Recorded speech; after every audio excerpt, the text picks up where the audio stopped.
اما یکی از کارتون هایی که اون زمان پخش میشد خیلی از ما هم علاقه داشتیم وقتی پخش میشد، مثل خود پروفسور بالتازا، اداشو در می آوردیم دست می‌زدیم به پشت راه می‌رفتیم تو اتاق، پروفسور بالتازا بود. قرار هست این قطعه رو هم به صورت بیت باکس سروش کریمی به همراه دیگر دوستانمون برای شما اجرا کنند. اگر پسندیدید اجرای گروه آواساز رو 5 رو به 3009999 ارسال کنید. یه توضیح کوچیک بدم. بالتازا این یک کارتون کرواته متعلق به کشور کرواسی، آخر شبا پخش می شده از تلویزیون زاگرب پایتخت کرواسی و اگه یادت باشه آخر کارتون یه سری شخصیت‌های مختلف، اژدها، پستچی، باغبون آباژورشون رو خاموش می‌کردن، چراغ‌هاشون هم می‌خوابیدن.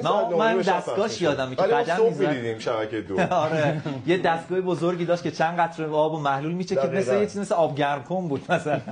7-8 تا آبگرمکن نگار من بس کردم. اما کلی فکر می‌کرد. آره فکر می‌کرد راه میرفت، بعد میرفت سراغ اون دستگاه، این دسته رو می‌کشید، چند تا قطره میومد، رها می‌کرد، بعد هر چی که باید می‌شد. خب پروفسور بالتازا با اجرای گروه آواساس منتظریم. Bum bum bum bum bum ba-da.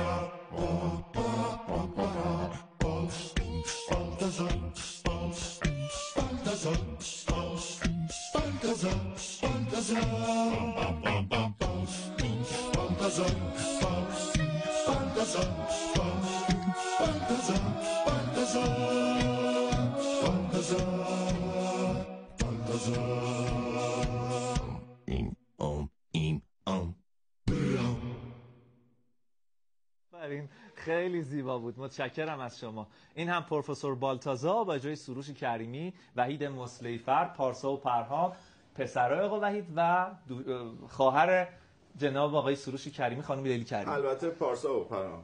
پارسا و پرهام رو من اشتباه گفتم، عذر